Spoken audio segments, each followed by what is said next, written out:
Good evening, everybody. Welcome to Mystics Outlook. As always, joined by Raymond Lyons, Cardo Dudley Jr., Wilson Tarpe Jr., and again, it is Mystics Outlook. Tonight, they took on the Connecticut Sun. We all know what a great series that was in the 2019 finals. Tonight, they went at it. Sun took down the Mystics 86-81. It was a great game for Washington. Some quality looks that were missed in times that they needed them. Tina Charles had another phenomenal game. And we watched Washington kind of respond to some moments where, we saw in the third quarter, Connecticut came out and delivered back-to-back haymakers, and Washington responded with a couple of their own to close the third. And it was an exciting finish. But I'm going to start with you, Ray. Just your thoughts on this one, then we'll get to Cardell. Ultimately, the Mystics just didn't make enough shots. They started pretty fast. They led 20-9 early. But we all know Connecticut not going to stay down. They fought back. Dejanay Carrington gave him a spark off the bench early, but Tina was Tina. She started on a usual rampage. And she had there was people in on the act early on. Sydney Weiss started out hot. Ariel Atkins was making some shots. So their first half was pretty balanced. And with if you got people making shots around Tina, then the Mystics are pretty formidable, So that first half was just back and forth. Mystics made a run. Connecticut responded, and then they just went at it. Early in the week, Coach T was talking about having to contend with them on the glass, because they're the best offensive rebounding team in the league. And, they Washington did that tonight. They fought, and they battled. Shines Allen, she had a tough shooting night, but she was showing some versatility and kind of showed what she adds to the floor.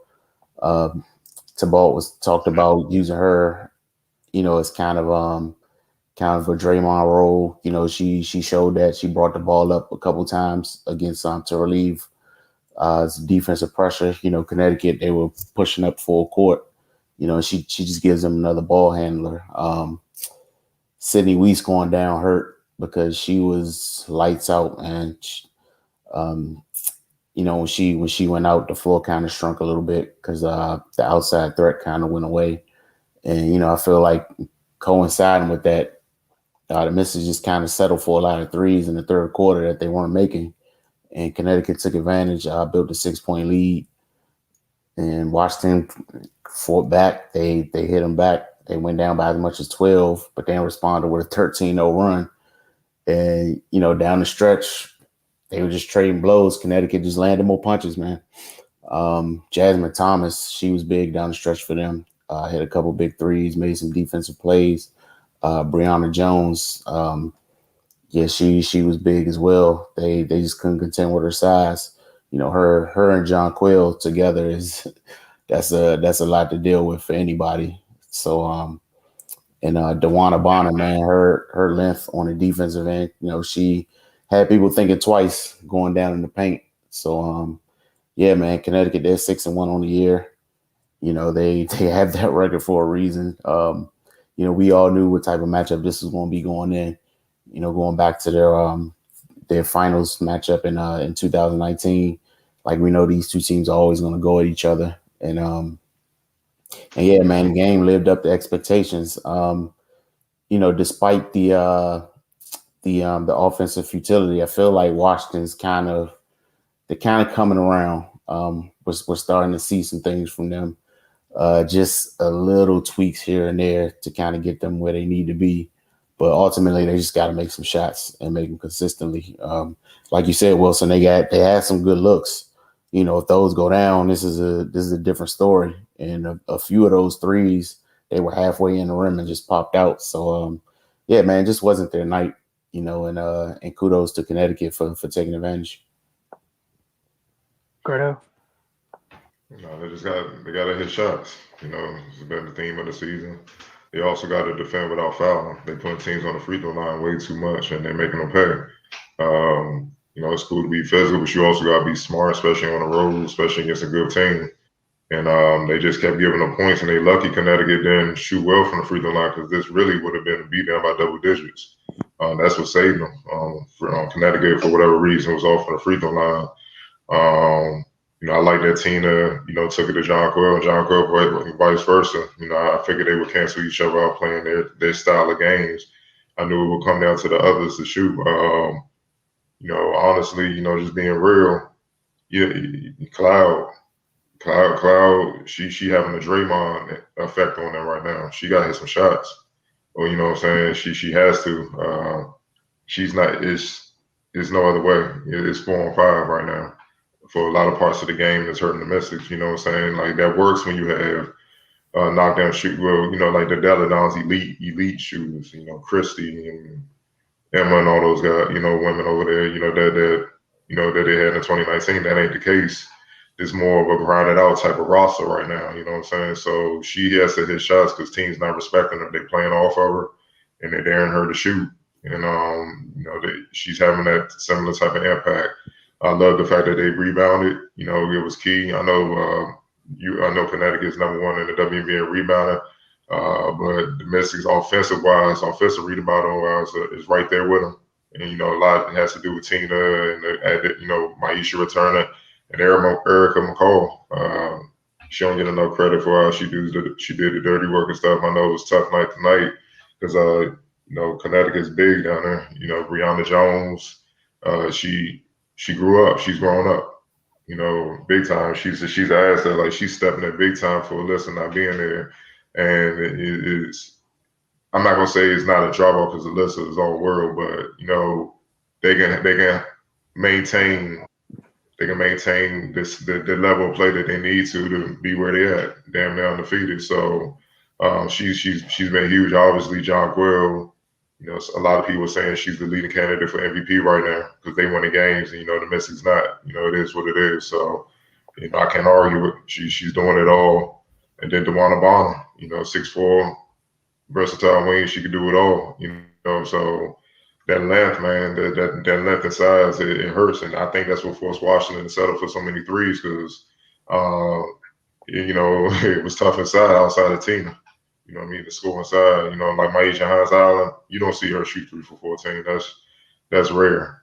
And I want to see the Mystics attack more honestly moving forward. I feel like they get caught up settling for too many threes.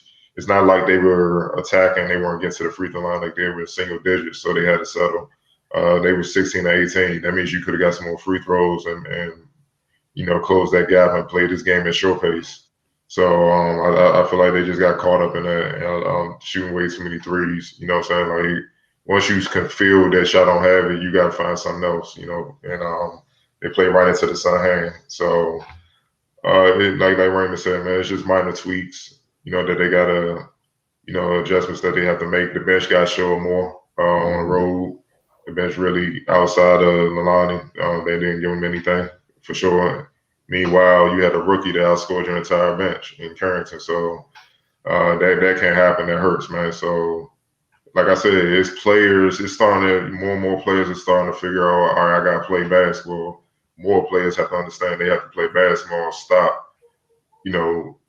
You look for Tina. If she ain't got to play basketball, do what you do. You on the team for a reason. And I just feel like a lot of them are still deferring way too much, and that plays into the hands of the opponent. When Deladon returns, even then, you still want to play basketball because it's going to take her a minute to get in the flow. So, they got to get back to the tape because this was a winnable game. They're going to kick themselves. But a lot of the same issues that have been plaguing them, hit them. And, shorter spurts, not as hard, but it hit them. And that's why they lost this game. Yeah, I definitely want to piggyback off what you talk about with the not attacking. Outside of Atkins, only one other guard went to the line tonight, and that was Delani. That was it. So outside of that, you take away it was just Tina and Maisha in there, and they're already supposed to be down there. And like you said, it's not like Connecticut was playing great defense from the standpoint of where they weren't putting folks on the line. I said, why didn't you attack more? It's a tough one. Hopefully, Weiss isn't out for too long because even in this short period of time, like she got off to a good start fact that she can put the ball on the floor, hit threes, it matters. But yeah, for me, the thing that just really stood out was just the bench. Like it hurt. Like you said, you had that lead to start the game. It's 29. Carrington comes in and gives them a jolt of energy, and then they're up now. Like you said, Lonnie's 7, but it was a struggle tonight. It was definitely a night where you got a little bit more from the bench, but you lost this game by 5. Just a little bit somewhere else would help. I know they got some time off before the next one. I think they don't play again until next Saturday, which is great for Sydney Weiss. I think they said from the Mystics account that is a right ankle sprain. So, having no games in between now and then kind of softens the blow a little bit.